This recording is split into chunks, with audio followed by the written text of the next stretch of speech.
সুপ্রিয় viewers, bike blog নয়নের পক্ষ থেকে দেশের এবং সকল প্রবাসী বাইকদেরকে জানাচ্ছি আন্তরিক শুভেচ্ছা অভিনন্দন। আবারও চলে আসছি আপনাদের মাঝে খুব গুরুত্বপূর্ণ একটি ভিডিও নিয়ে। আজকের ভিডিওতে থাকবে আপনার বাইকের ইঞ্জিন দীর্ঘদিন ভালো রাখার জন্য যে কাজটি আপনাদের করতে হবে একদম সময় মতো। যদি না করেন সেক্ষেত্রে আপনার বাইকের ইঞ্জিন খুব তাড়াতাড়ি নষ্ট হয়ে যাবে। আপনারা দেখতে পাচ্ছেন এখানে একটা পালসার এনএস এবিএস বাইক। তো এই বাইকের সম্পূর্ণ ইঞ্জিনটা আমরা খুলে ফেলছি। কি জন্য খুলছি এই বিষয়টা আমি আপনাদের আজকের ভিডিওতে সম্পূর্ণ শেয়ার করব। তো চলুন দেখে আসি আজকের ভিডিও।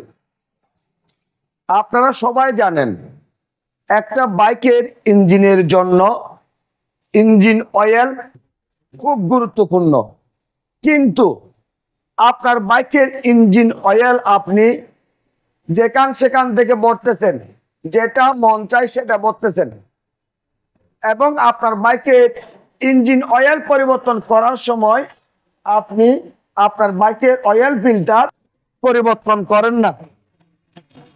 তখন কি হয়, আপনার বাইকের অয়েল ফিল্টার একটি বাইকের জন্য খুব গুরুত্বপূর্ণ। যে বাইকগুলির মধ্যে অয়েল ফিল্টার লাগানো আছে আর যে বাইকগুলির মধ্যে অয়েল ফিল্টার নাই, সেই বাইকগুলির মধ্যে ক্লাচ কভারের ভিতর একটা অয়েল স্টেনার দেওয়া থাকে। সার্ভিস করার সময় অয়েল স্টেনার খুলে পরিষ্কার করে দিতে হয়। আর যে বাইকগুলির মধ্যে বাইরে অয়েল ফিল্টার লাগানো আছে সেই বাইকগুলির মধ্যে অবশ্যই ইঞ্জিন অয়েল পরিবর্তন করার সময় অয়েল ফিল্টার পরিবর্তন করবেন।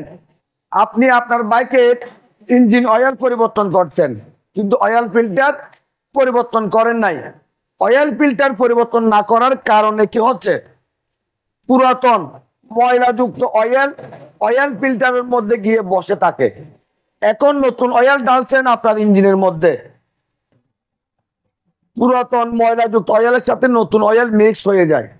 তারপর নতুন অয়েলটাকেও একদম নষ্ট করে ফেলে এবং পুরাতন অয়েল ময়লাযুক্ত অয়েল ফিল্টারের মধ্যে যখন গিয়ে বসে থাকছে সেক্ষেত্রে কি হয়, ইঞ্জিন অয়েল সাপ্লাইয়ের মধ্যে বাধাগ্রস্ত হয়। সেক্ষেত্রে আপনার বাইকের ইঞ্জিন সিজ করবে এবং আপনার বাইকের ইঞ্জিন দীর্ঘদিন ভালো রাখার জন্য অবশ্যই কোম্পানি যে অয়েলটি সাজেস্ট করছে আপনারা সেই অয়েলটি ব্যবহার করবেন। আমাদের বাজাজ শপের মধ্যে আমরা ডিটিএসআই অয়েলটি সাজেস্ট করি। একটা অয়েল দিয়ে আপনারা 2000 কিলোমিটার রাইড করতে পারবেন। সেই ক্ষেত্রে আপনার বাইকের ইঞ্জিন দীর্ঘদিন ভালো থাকবে। এখন আপনি যদি উল্টাপাল্টা অয়েল ব্যবহার করে আপনার বাইকের ইঞ্জিন নষ্ট করেন, সেক্ষেত্রে যদি কোম্পানির দোষ দেন সেক্ষেত্রে সেটা মানা যাবে না। আপনি কোম্পানির রুলস অনুযায়ী চলবেন, সেক্ষেত্রে আপনার বাইকের ইঞ্জিন দীর্ঘদিন ভালো থাকবে। এবং এই বাইকের কি সমস্যা হলো, পুরো ইঞ্জিন কেন খুলতে হলো, এই বাইকটির ইঞ্জিন আমাদের কি জন্য ডাউন দিতে হলো, ইঞ্জিনের চারিদিকে অয়েল সাপ্লাই হওয়ার ড্রেন করা আছে। যদি এই ড্রেনের মধ্যে যদি কোনো কারণে যদি ময়লা গিয়ে আটকে থাকে সেক্ষেত্রে ইঞ্জিন অয়েল সাপ্লাই বন্ধ হয়ে যায়।